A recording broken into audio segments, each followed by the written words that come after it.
Welcome to Straight Talk with Sandra Reish. Are you trying to master the game of life without success? There are secrets and strategies to living your best life. We'll share some of them with you on today's show. Take advantage of this series to become an expert at relationships. All relationships. It's time to live the life that you deserve to live. Now, here's your host, Sandra Reish. Hi, and welcome to Straight Talk with Sandra Reish, a show that talks about living your best life. So over the years, we've talked about things from anxiety, depression, love life, affairs, all sorts of different things. And I thought today it might be a great idea to invite back Georgia Dow, a regular guest on Straight Talk.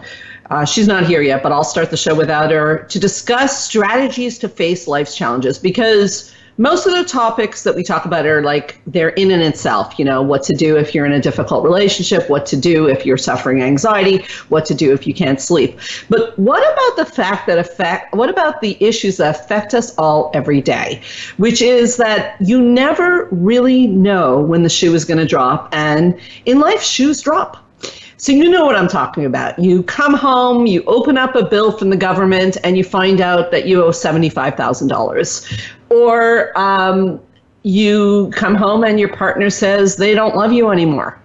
Or God forbid you go to a doctor and you get a diagnosis. Or you lose your job. There's layoffs at your jobs. What do? How do you handle these situations?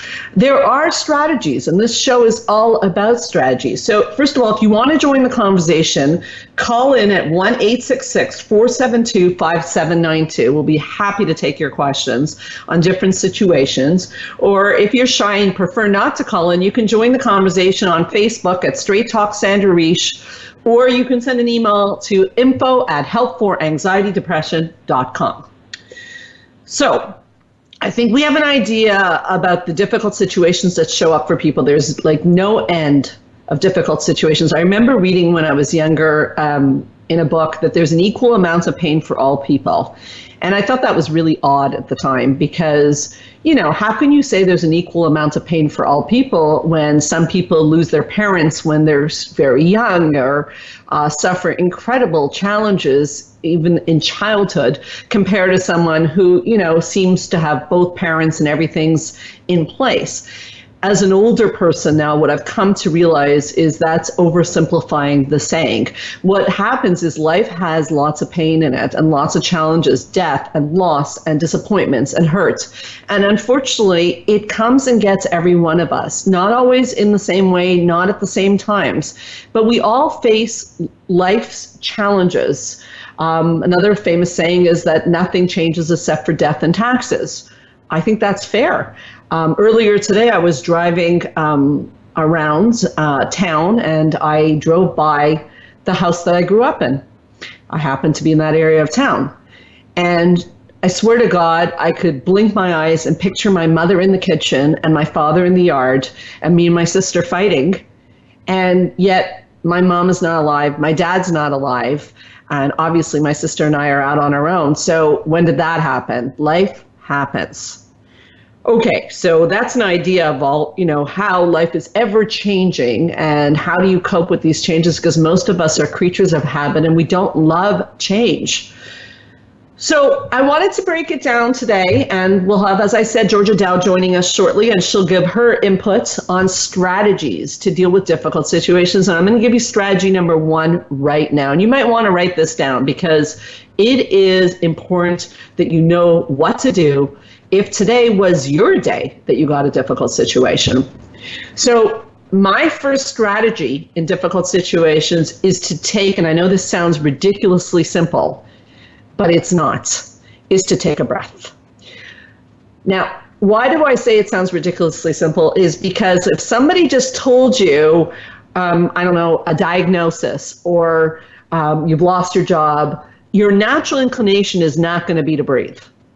So I'm asking you to remember this and to take a deep breath. And when I say a deep breath, it's a diaphragmatic breath. So that means you inhale through your nostrils down into your stomach, pushing your stomach out. Now, why is this so important? It's so important, I can't even tell you, is that when we get bad news, our sympathetic nervous system gets triggered because we feel like, oh my God, I'm in big trouble. And when we take a deep breath in the way that I'm describing, through your nostrils, into your diaphragm, pushing your stomach out, and a nice long exhale through your mouth, you turn on the opposing nervous system, the system that's calm. Now, you might be thinking, well, how am I supposed to be calm if I get bad news like that? Well, the thing is that that's probably the most important time in your life to be calm, because the other thing that the sympathetic nervous system does, and this is quite fascinating, is it shuts down your neocortex, which is the new part of the brain, which is the logical thinking, what do I do in this situation? And it goes into the old animalistic part of our brain, limbic system, which really just is not thinking clearly and just thinks of fight or flight.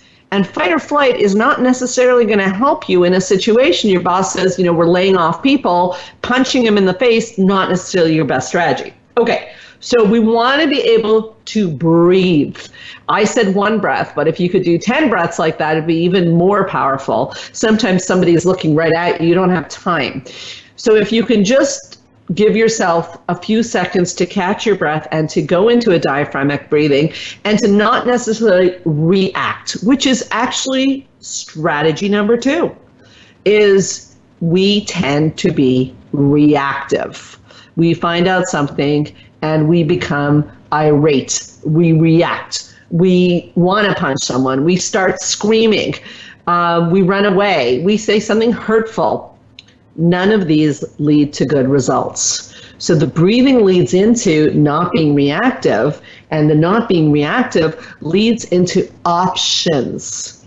So let's keep working with a situation. You're at work, your boss says that maybe he's not going to lay you off or she's going to lay you off, but maybe you're going to be demoted.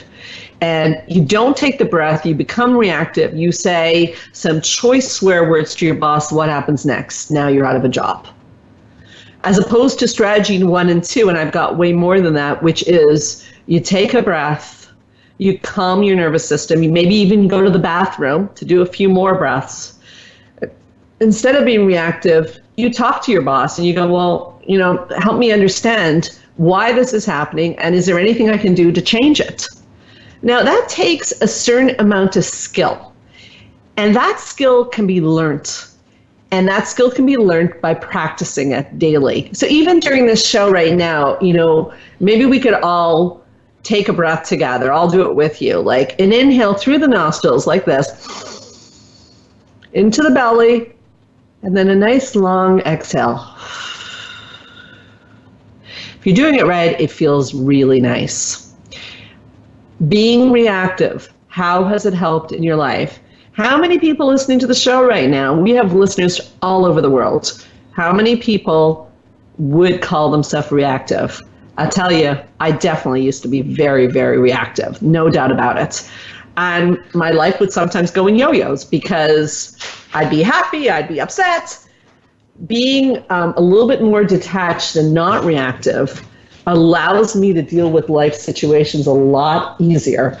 But it is a muscle. You have to picture going to the gym. I didn't become less reactive because I heard a radio show say be less reactive. I had to really work that muscle. So what did I do is I took that breath every time a situation would happen and I wanted to react. I said, hold on, Sandra, let's wait a minute. So again, you're breathing, you're teaching yourself not to be reactive. So one of the things you can say to yourself to not be reactive is, some of those adages that people say, this too shall pass, things like this happen, I'll get through this, I'm here, and so on and so forth. Now, the timing is beautiful because, as I've been mentioning, I brought in the amazing and brilliant Georgia Dow to add her input on this topic. Actually, her and I were talking one day about life's challenges, and that's how we came up with this idea. Georgia said, why don't we do a radio show about facing life's challenges? And because, I was saying, Georgia's arrived. We'll welcome her in a moment. I was saying that there are, well, maybe I'll start with welcome, Georgia. Thank you. So happy to have you back. It's been a while. Really great to see you. And I'm so glad you're here to add your input. You're a top psychotherapist and a brilliant, brilliant woman. And what I was saying is that, life, it's always changing life. So we all have to face challenges. No one gets out of here alive, so to speak. And Yes. The thing is, the shows till now have always been on, like, you can't sleep, the show's on insomnia or on anxiety, or your husband's having an affair, or your wife is this or whatever. This is very global for anyone who's listening, is because we all have challenges that show up in our life. Would you agree? I think that it's absolutely right. And I think that it is not really the challenge. It is your own feeling of your abilities to handle it. And that's why I call you brilliant. So well said. Can you say more? Well, if you feel like you know how to deal with this, so say that I believe that I am Wonder Woman, and two thugs come up to me, I'm going to think, you know what, these poor thugs. These poor thugs. Well, you are a black belt in jiu-jitsu. I do feel sorry for the thugs. I do have to say that. She is a black belt. Right, but that's because of my perception to that. So I'm not going to have a huge anxiety response. I'm going to feel really calm going to that, and I will take care of things. Now, if I think of myself and I think I am meek and weak and I'm not going to be able to handle this and I am going to suffer and it's going to be horrible, already my outlook going in, because of my perception of my own ability to cope, is very low. I'm going to have a huge anxiety response to that. Anticipatory. Exactly. Uh-huh. And because of that, I'm not going to handle it as well as I could have if not. And it may not even be accurate. I might actually be great at dealing with these thugs or whatever issue it is in front of me. I think you might be talking about resiliency. I think that we are, Sandra. How brilliant that was of you. No, you come on, it was you, all you. So you're talking about that the muscle that I was talking about coping with life's challenges. You just brought it home to the word resiliency. Yeah. Because what you were talking about is that a belief, which I'm going to add as strategy number 3. Strategy number 3 is a belief that I can cope with almost anything. Right. That's what you're talking about. Right. I'll deal with this. I will deal with this. I will be able to make it through. I've made it through worse. It's one of these things that, like, even if you say, you know what, I don't know what's going to happen. When you say to yourself, you know what, but I will learn from it. It is all about, like, if you say the word, this is going to be a huge struggle or this is going to be a huge challenge, they give a different effect to our mind stream. I like that. Say that again. If you say that this is going to be a huge, suffering, or this is going to be a huge challenge, or this is a huge difficulty, all of those things are going to be completely different with the way that your body is going to deal with it. You say this is a challenge, you feel tough. Look at me going Empowered. into this challenge. Look at how brave and courageous I am. If you say I'm going to suffer, this is going to be difficult, now I'm the victim in the story. I like that. And you don't do well. Victimhood does not do well because we've just downed ourselves. You have just spoken about yourself and said, I'm not that tough and strong, when you probably are. So this would fit with, I gave some examples at the beginning of things that can happen when the shoe drops. This would fit, for example, with a doctor's diagnosis. Instead of I'm going to suffer, I look at how strong I am and I'm going to be able to deal with this. Yes. Yeah. Yes. But who is this person? Because most people would go into, I'm going to suffer, I'm going to die, this is going to be awful. So what determines, if for people listening going, well, no, I could never handle that, because that's what people say, I could never handle a bad diagnosis, I could never handle losing my job, I can never handle my husband walking out. Who is the person that says, you know what, I wouldn't like it, but it's a challenge and I deal with it? So you're that person, because you're saying that you would say to yourself, okay, this is a challenge, let's go for it. But what makes this person be that way? For people listening saying, I can't do it, because I know people say I can't do it, and I always say to them, you could do it, you just don't know you could do it yet, because nobody wants to do it. No one's looking for difficulty. No. We don't aim for that. No. But it's just honesty. Like, you wouldn't want to, it would be painful, but you probably could. That's the thing. You have to say to yourself, have I dealt with worse? Have I dealt with a similar situation to this? Is this going to break me? Am I not going to be able to cope with this? Odds are, if you're being honest, you could. Not only you could, but you might thrive through it. Thrive. This might actually make you learn something. Even through difficulty, we learn much more through adversity than we ever do when things go well. All of my biggest life changes have been through, like, humiliation and embarrassment and struggle and failure, and I don't like them. Oh, okay. So I want you everybody listening, and you too, Georgia Dell, on the commercial break, to be thinking. You can call in if you want to at 1-866-472-5792. And we're going to reveal, Georgia and I, an adversity in our life that changed our life for the better. Now, I want you to know that if you, Georgia's 100% right, if you think about it, your adversities have made you who you are. As a matter of fact, I challenge you, Georgia Dow, and everyone else listening. I challenge you that if you could do your life over again without that adversity, I have a feeling you'd keep the adversity. I'm willing to bet many of you would. And many of you might be going, no, I didn't like that. It was horrible. But hold on. What Georgia said, so true. You learned from it. You grew into a different person. I'll start the ball rolling when we come back from the break, and I will tell you about something that happened to me when I was 10 years old, radically changed my life. Ooh. Absolutely, and made me who I am. So Georgia's intrigued. I'm intrigued. She's intrigued. I think you know. But anyways, We'll be right back. Georgia will share hers too. We'll be right back with Straight Talk. Take the time on the commercial to think about adversities in your life that made your life better. We'll be right back with Straight Talk with Sandra Reish.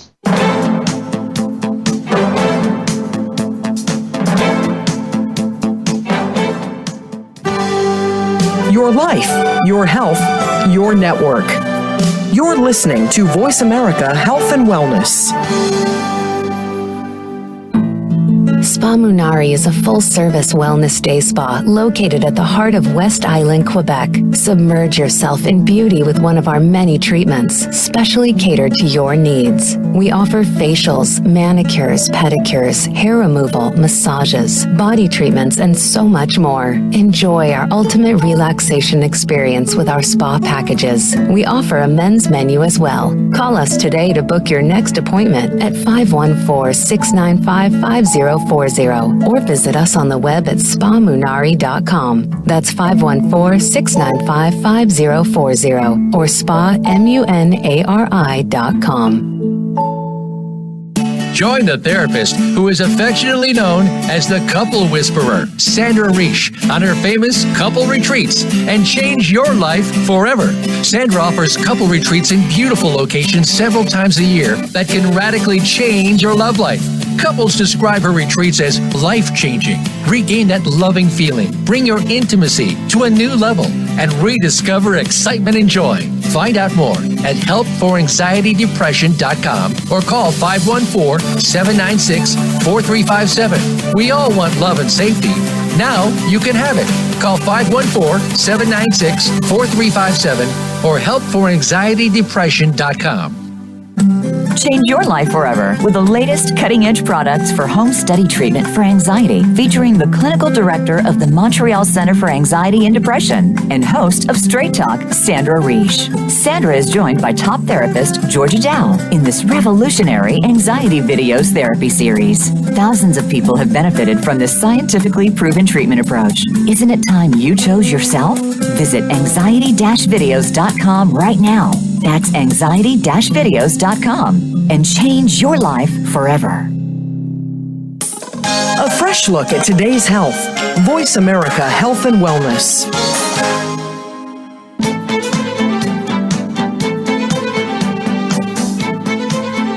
You are listening to Straight Talk with Sandra Reish. To connect with the program today, please call 1-866-472-5792. Again, that's 1-866-472-5792. You may also send an email to info@helpforanxietydepression.com. Now, back to Straight Talk. Here's Sandra Reish. So we're back on Straight Talk, such an important topic, talking about strategies to face life's challenges. And we're definitely going to keep it strategy-based because I don't like when it gets too theoretical because otherwise you don't have a takeaway. So I asked you to get a pen and piece of paper.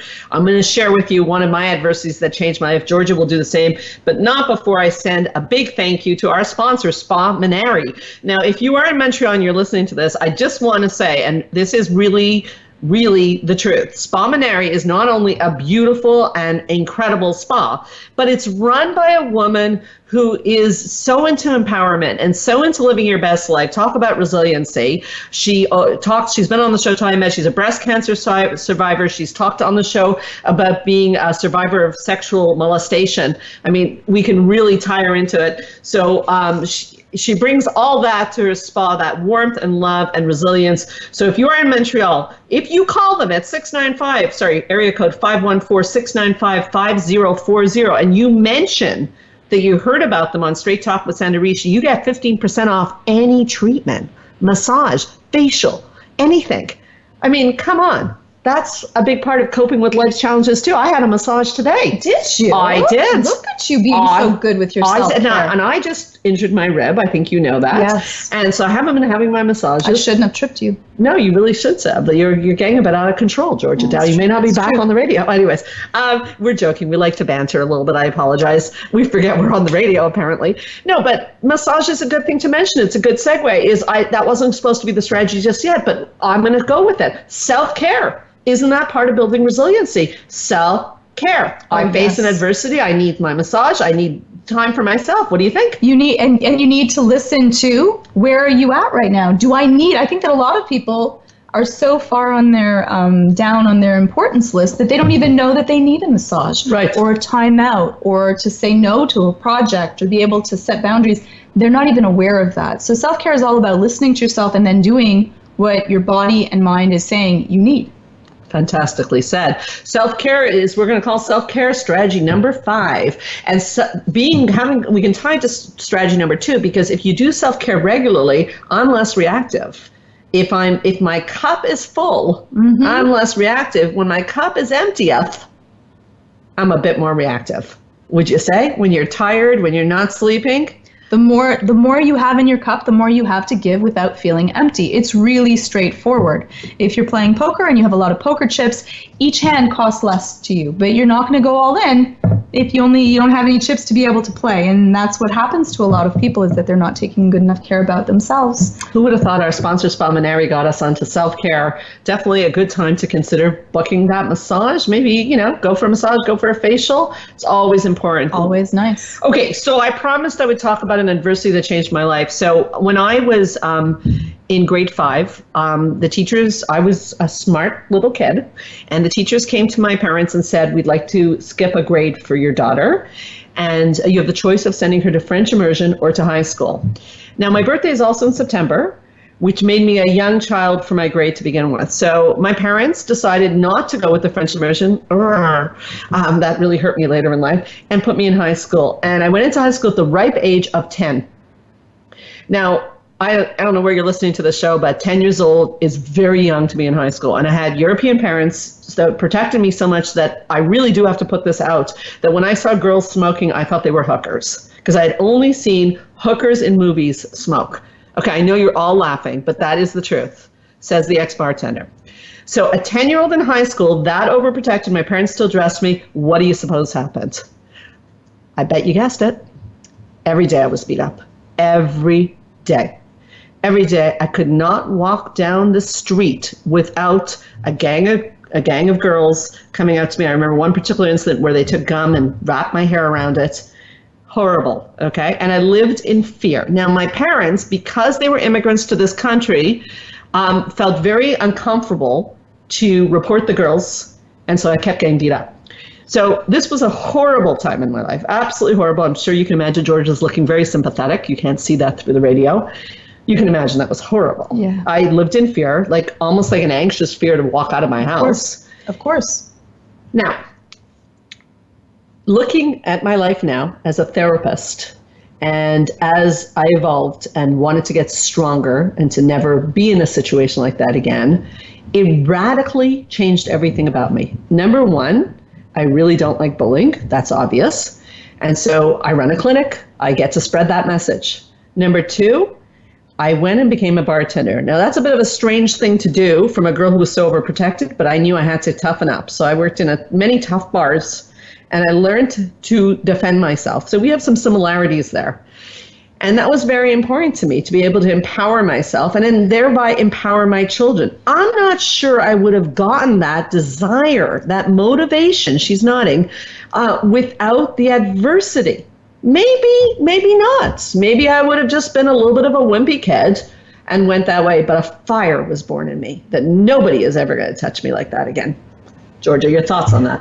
Oh, I think that it's such a telling tale that you learnt from what happened to you, and that made you not only decide to change yourself, but to also help other people change their lives as well. Yeah, and you know me, so you can probably see how this has played into who I am. Yeah, she's laughing.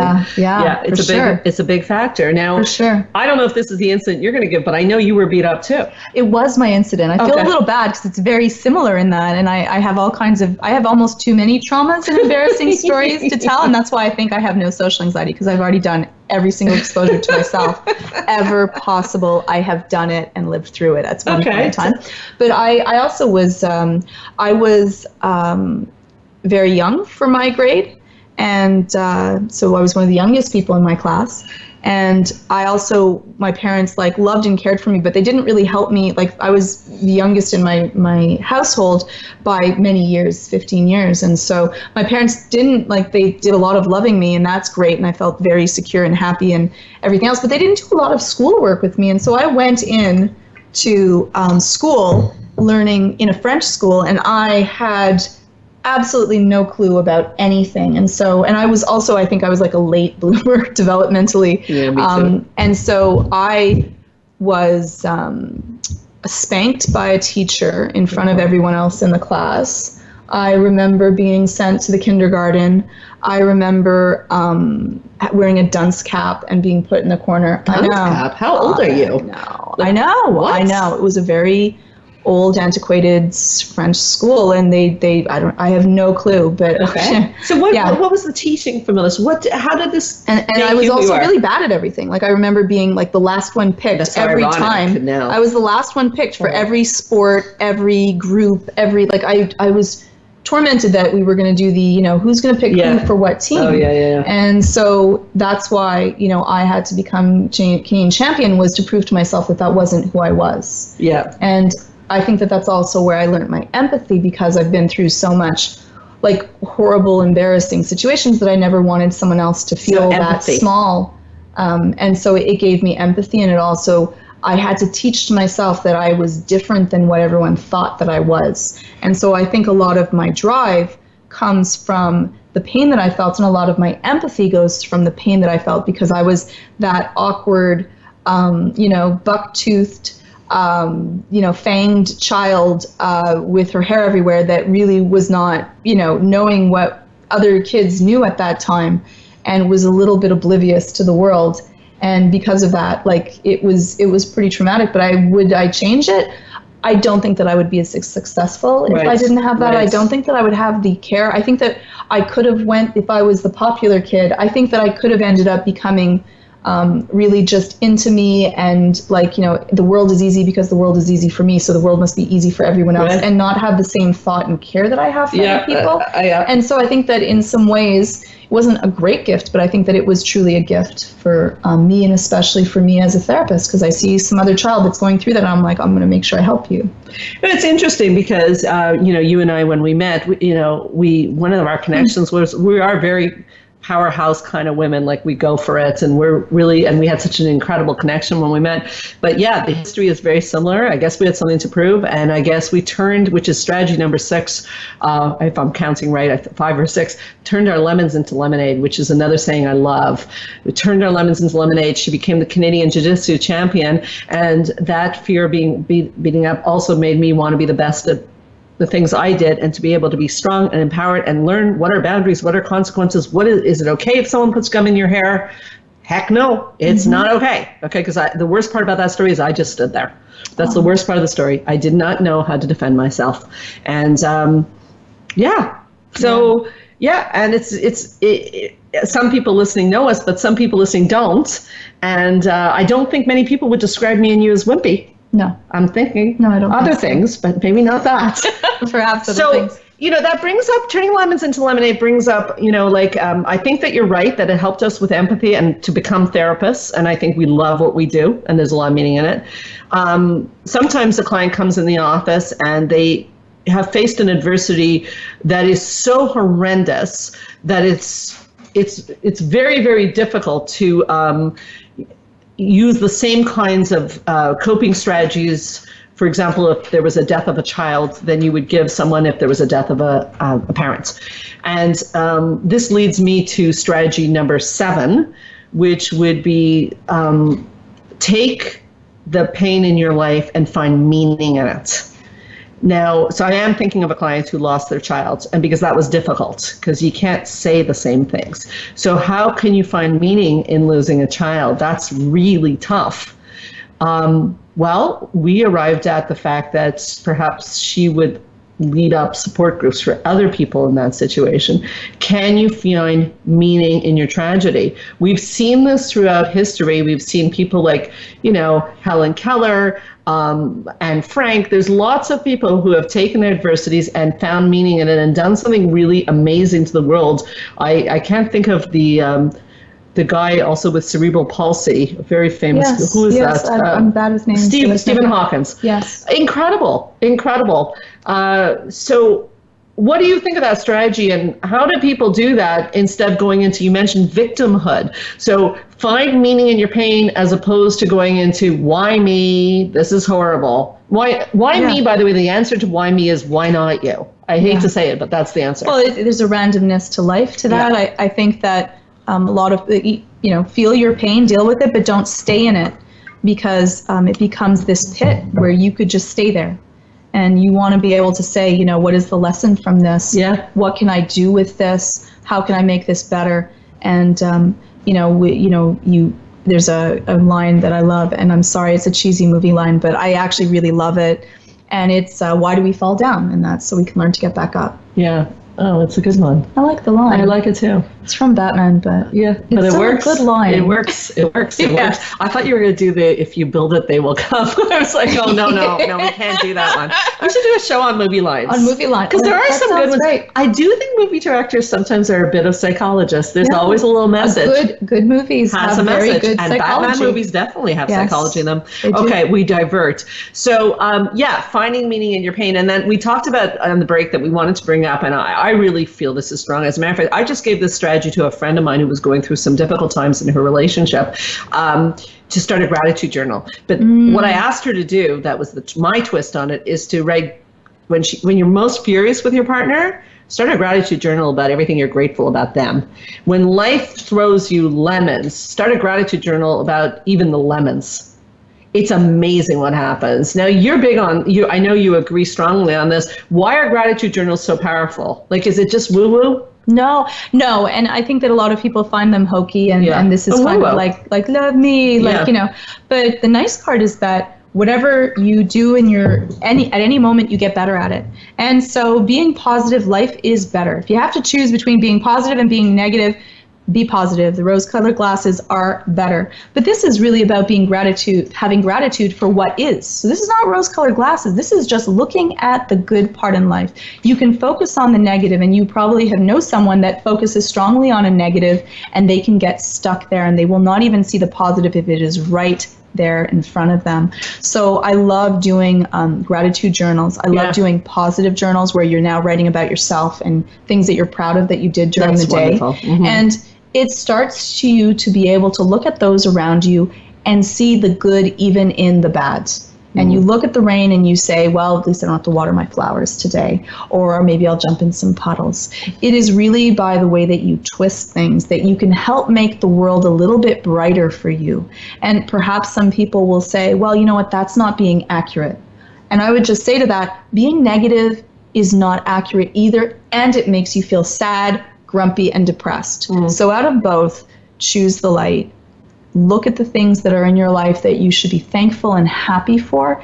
And if you do that for 3 weeks every day, 5 to 10 minutes a day, I can promise you're going to feel better after that week 3. Well, I'm glad you said that, because I was just about to say that one of the reasons people stop doing gratitude journals is they think it's going to be like taking a pill. They're going to write down 3 things they're grateful for, and they're going to feel immediately better. And that doesn't work like that. So I'm glad you put the 3 weeks on there. I particularly like writing about, again, if I was feeling a lot of negativity towards you and I had to write a great gratitude journal about you, it forces my brain to dig and find something. And the thing that gets people stuck also is they're like, how can I be grateful? I just found out that I have multiple sclerosis. diagnosis, or what was there to be grateful for? Well, you know what? The fact that you're breathing could be what you write down in your gratitude journal. It's something. Some days I'm not, I really think we have to be honest here on the radio. There are days where I write, I'm grateful for this stupid television show that I'm watching because I really like it and I'm in my cozy bed. It does not have to be deep. But I think you're training your brain to develop muscles. And I do a gratitude journal. I don't know if you do. I do one every single night. I try really hard not to forget. And it's also really fun to look back on. My life looks like really quite good when I look at it, because obviously, now that's not to say that you don't deal with repressed emotions or negative emotions. We're not saying that. I don't keep a journal about negativity, but if I need to feel something, gratitude doesn't mean I'm not allowed to feel it, right? Right, exactly. It's just, where do you decide to spend your energy and focus? I try to go through the day also and try to be positive inside of my head. I try to listen to the voice that I say. And if you can really be honest and be like, you know what, I'm not perfect and there's things I have to change, but I'm really happy about me, or I'm happy about being here and spending this time here on this radio show with Sandra. And I can say, you know what, I'm really happy to be right where I am right now, and I don't have to be anywhere else. And you just feel that peace and that feeling of being in the moment. How do you do that? I like this. I just go through the day, and then I always try to say, every time I'm somewhere, I take a moment, because I try to work on really being mindful. Strategy number 8, mindfulness. Of being exactly where you should be, and saying, you know what, I'm really lucky to be here. I'm really lucky to have good people around me, and really enjoy whatever I am doing right now, because that's a blessing to it. And even if you're going through times and troubles, like when my father was dying, but I'm happy I was there. Like, it was horrible, but I was happy I was there. And so if you can say every moment you're just happy to be where you are, and you just try to be there, your anxiety goes down, and you will, when you get good at it, and it does take time, because you're working on neurotransmitters and synapses, and you're just really growing a neural net that will be stronger towards positivity, you can actually feel the dopamine firing, and that's that feeling of being like, that feels good. Awesome. Beautifully said. Well, we're going to take a short break, but that was strategy number 8, mindfulness, which is strongly linked with happiness. So we're going to come back and we're going to talk a bit more about mindfulness on Straight Talk with Sandra Reish.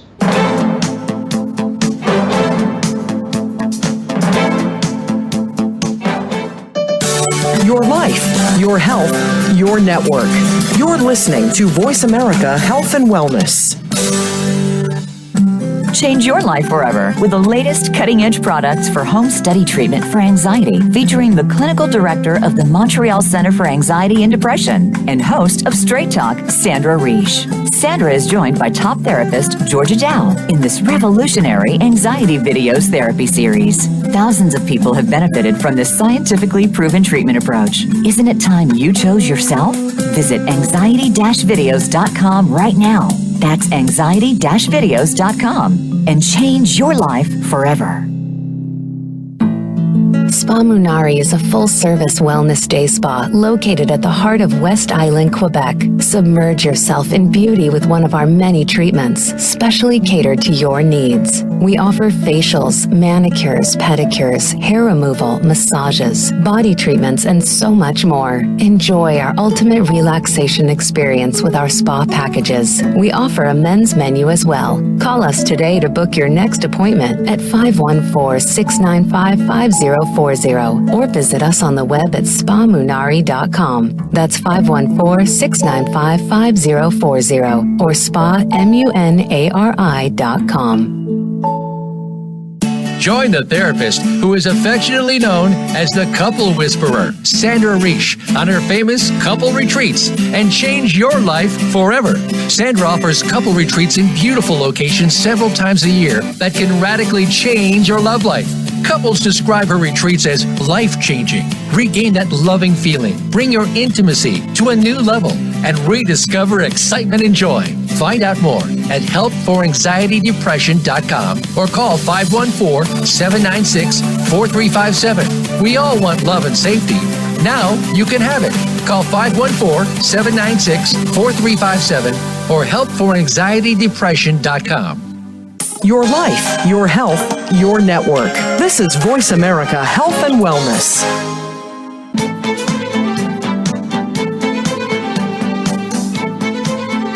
You are listening to Straight Talk with Sandra Reish. To connect with the program today, please call 1-866-472-5792. Again, that's 1-866-472-5792. You may also send an email to info@helpforanxietydepression.com. Now, back to Straight Talk. Here's Sandra Reish. We are back with Straight Talk with Sandra Reish, a show today about facing life's challenges. And I know during the break you wanted to bring up something about, I think that you have a really wonderful skill. And it's one of the things that I think is really rare today is that you always see the good in people and you are able to express that to others. And I think that we go through the world kind of blinded to what other people are going through. And you always make people, like you show the light and the good in everyone, and you're able to express that to everyone else so beautifully. It's something that lightens, I think, others' days, but it's just something that you do so well. You speak so like flowery about me. It makes me a little bit embarrassed because I don't think that it's really warranted. But it's eye rolling on this end. No, it's a beautiful and rare trait that when you feel something, you actually share it and you make other people feel so good about themselves. How do you do, and when did you start doing that? Like, it's just so nice. Well, thank you. That's very nice of you to say. And I'm glad you brought it up, not because I love the compliment, which I did. I love the compliment that you compliment others. Yes, like, I love the compliment that compliment. Yeah. But again, I think you unconsciously also have detected that there's a payoff for me, because I feel if other people feel good and I see them feeling good, that makes me feel good too. So it is another strategy for dealing with life, right? But so the thing is that I think we've been raised to believe that we're in a rat race and we're competing against each other. And I think Lily Tomlin said it best when she said, even if you win the rat race, you're still a rat. Yeah. It's a great saying. I love that. It's one of the things that I love the most about you is when you said that, instead of feeling jealous, you want to learn from other people that do things better kid in the class. and be a part of that and deal with that. And I think that it's just so few people do that, especially for women. There's a lot of like cutthroat kind of things that happen behind there. And I was so impressed with that statement, to be able to say that you're proud of when other people do it and you want them to teach you too. Yeah. That's so wonderful. And that must have changed your entire life, to be able to enjoy when other people do things instead of hope for ill upon them. What do you say about that when you hope for ill things on them? What's that? That's the drink that... Oh, it's the Maya Angelou says that it's like hoping you're giving poison to someone else but drinking it yourself. Love that. Disastrous. Okay, the thing is that you're not competing against other people, you're competing against yourself. So other people could be your teachers. So if we bring it back to adversity, if I meet other people who have overcome adversity, they can be amazing teachers for me, and I have such admiration for them. So I enjoy showing people how good they are at things. But that must take so much strength. I think that a lot of people have a difficulty with giving compliments or care to others, because then they think that makes themselves not that good. But that's where I find it so odd, because it doesn't have anything to do with you. It's so rewarding because people like it, of course. And I think that the number one thing all humans crave is validation. I think we all want to be seen and recognized for our unique qualities. And I think we're not generous. And I think generosity is always a good quality. You can't go wrong with generosity in any way. Money, compliments, you cannot go wrong. Now, I'll go one step further. We talked about a gratitude journal, is that I recently read that it's a good idea to even consider writing a journal. And I was telling you this on the break, of 3 things you did in a day to make someone else feel really good. I like that. And that is, and you can feel so proud of yourself if, so the other night I read that and I was like, I'm going to write a note to someone who works for me, who works very hard, to tell her how much I appreciate it, which I may not have done. Now, you tell me, did I not get something out of that too? I made someone else feel good, but did I not feel good too? You did. I think that you have a wonderful way of always also seeing the positive in people. You see other people with such a beautiful light that then I'm sure that makes other people just like you even more. So it's like almost like it's like just this self-feeding. Other people feel better and then but you also can see it. Are you able to look at other people and be able to find that? What if they can't? What if their world is so dark? Can you give them some ideas to, well, that's such a good, how do you get past it? Because it's such a cost at first, and they may be worried, and maybe someone's not going to like the compliment. Well, first of all, as I said, I think people want to be seen. So I don't think you can go wrong. But I think it has to be genuine. And I think I'm glad you brought that up, because even as therapists, I always tell therapists when they join the team, do not give your clients a compliment that's not true. So my clients, and you know who you are, you're listening, will often say, oh, you just say that because you're my client. I will not say that your hair looks good if your hair doesn't look good. I'll find something else. Okay, I will give you a compliment, but I won't say you're doing well in therapy if you're not doing well in therapy. So number one is the compliment has to be genuine, because people sense the truth. And number two, I think you have to genuinely like people and look at them. But the thing is, when you like people, that means you like yourself, because you're people. Deep. Yeah. Deep. Right. So you can't give to others what you haven't first given to yourself. That's right. Which is your strategy. You're giving me all these compliments, but that's your strategy to notice things about yourself too that you did good today. You know, that you contributed in some way. And that's strategy number 9, by the way, if we're counting properly, who knows if we are you contributing in some way to the world, to the planet, to the people, to the clients, to whatever? That will help also in difficult situations. Why depressed people get more and more depressed is their worlds get smaller and smaller, and they start to focus. I've heard depressed people go, I walked into the kitchen and my mood changed. And as a therapist, I definitely wanted to be a directive therapist to tell them, okay, so get out of the kitchen and maybe go to the soup kitchen.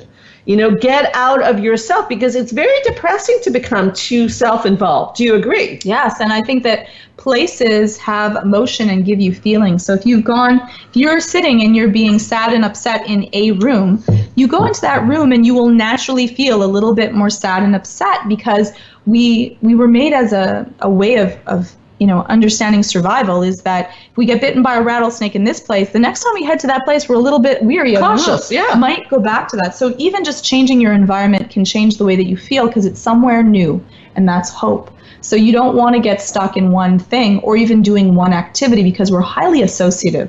So if you're always sad and you do this thing, when you do that thing again, it'll probably bring back that feeling of, ooh, sad. So you want to kind of change things for yourself as well, so that you get something new, you do something Get outside new. of yourself and learn from someone, which is, like you giving the strategy on the show today about that when you go places, and we said we'd come back to mindfulness, when you go somewhere, you take a minute to go, I'm really glad this is where I want to be. I think I just learned something amazing from you that I will immediately apply to my life.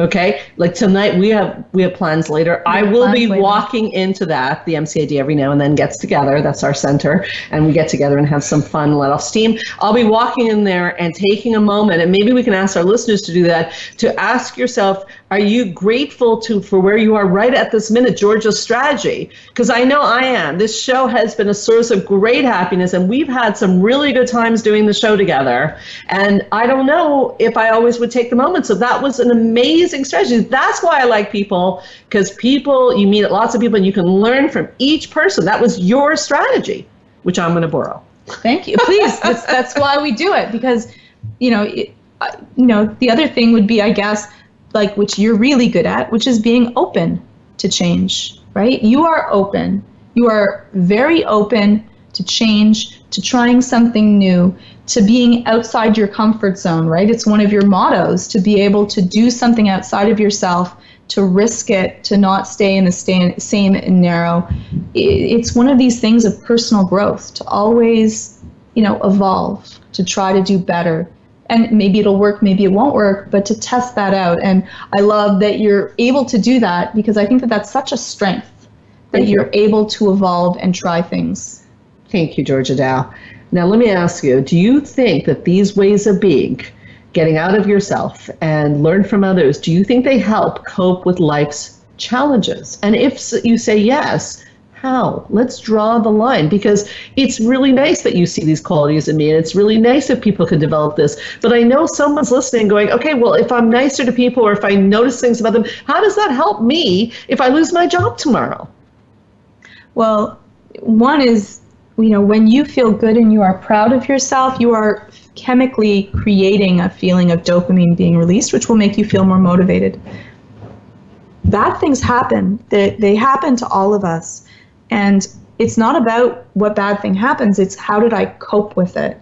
That's how you started. How did you deal with the situation? Very good. And that means who I am as a person. I often, and this might be a little bit ridiculous to people, but I often think if my life, and I'll go through things, and I'll be like, if my life was a movie or this was being recorded, what would I want it to be recorded as? When I think about what do I want to do going forward is, if this was a movie and people were watching and recording it, what would I want my next action to be? Because our lives are like books that haven't been written going forward, and you get to write it. So you have a lot of control over that. And so I would want to be classy, and I would want to be calm, and I would want to be helpful, and I would want to be that person when someone was being pestered, that instead of saying I'm not going to go there because I don't want to be the one standing up, that I would. You want to be true to yourself and be honest with who you are as a person. And for me, that kind of helps me feel like, even if it's trials and tribulations and horrible, but I'd be like, but I did well how I handled it, even if it was horrible, and I survived. Well, I'm going to give an example of that before we close for today, where I thought it was out of a movie. So a few years ago, Georgia took me out for a birthday, and we put our bags in the back of your car, and we came back, and the car was smashed, and the bags were gone. It was my car. Yes, it was your car. Yeah. Did I say my car? No, I'm just saying that, we put the bags in. Yeah, I remember. And I remember really feeling fairly upset. I mean, it was a robbery. Someone stole from us, and your car was smashed, and it wasn't a good thing. And I remember that's when I was really convinced on the Georgia Taoisms that she's really real, because it was like a movie, because your reaction was completely non-reactive, and you were like, well, I guess this person needed it more than we do, or they must really be in desperate times to have to do this, and I'll just get the car fixed. And I remember thinking, it's not possible. I was going to say it in French. It's not possible that she's not reacting. I mean, it's a pain to get the car fixed. It's not possible that she's not angry at someone for robbing her. And you really weren't. And that was out of a movie. You were like, well, I don't know. Maybe if I couldn't feed my children, I would do it. Maybe I would. Yeah. It's a really good way to end the show. I mean, that was a life challenge. Sorry, you wanted to say something? Yeah, well, either way, the car was smashed. Now, if I could make it worse, and it was like we went out for your birthday, and I could make your birthday horrible by having a fit to it, or either way, it's not going to fix what had happened, right? So now I remember us walking down the road, and there was a guy with a guitar singing some song. Let It Be or something like that. In my mind now, that's what it is. And we went down and we sang together, walked down the road, and then drove home with the car glass everywhere, cold. And I think, you know what, Georgia? I think that brings us to the last strategy, maybe strategy number 9, which is one day this will be a funny story. Right. Which is a strategy I use in terrible situations. I know this will be a funny story one day. And you know what? Your car story is a funny story. I do. Singing, I forgot about the singing. That one, I think that as well. I think this will at least make a good story. I love that. I love that too. Georgia, I cannot thank you enough for coming by with your strategies. I mean, it's almost like I forgot it was a radio show, and I've learned so much from you. I've learned so much too. I love it. I love our discussions, and I love doing this show because it comes about how to live your best life. And I think we have to remember to be mindful and to do our gratitude and to sing Let It Be if somebody breaks your car, whatever it may be, find the humor in it. I think that's so important. So thank you. Thank you, Sandra. I'd like to thank again Spa Munari for helping make this show possible. And of course, I'd like to thank everybody for listening to Straight Talk with Sandra Reish. And I'd like to invite you to all come back next week. As I always say, if you're interested in more information about our retreats, therapy, or anything that was mentioned, check out helpforanxietydepression.com. Also on the straighttalksandrareish.com site, if you punch in straighttalksandrareish.com/radio gifts, you can get all sorts of free things from Georgia, from me, from other guests. I recommend you try that out. It's 100% free. Check out also the Facebook page, Straight Talk with Sandra Reish, and don't be shy to leave a comment and like us while you're there. Remember, you can hear this and any prior show as a podcast on my website, straighttalksandrareish.com, on the podcast app of your iPhone and on iTunes under Straight Talk with Sandra Reish. Feel free to drop me a line, a question, or a comment at info@helpforanxietydepression.com. If you are a professional and you're looking for keynote speakers on this topic or any others, remember that I'm your source for evidence-based practice and education. My name is Sandra Reish, and I promise I'll help you learn to live your best life again. And you are one of the best speakers. I'll just say it. Have her come in. She is exciting and fun and absolutely amazing. You're very just nice. saying, you are amazing. Hire her. You're very cute. Sorry. I promise I'll help you learn to live your best life again next Thursday, same time, same channel. Thank you, Georgia. In the meanwhile, keep your eyes on the stars. This is Straight Talk with Sandra Reish.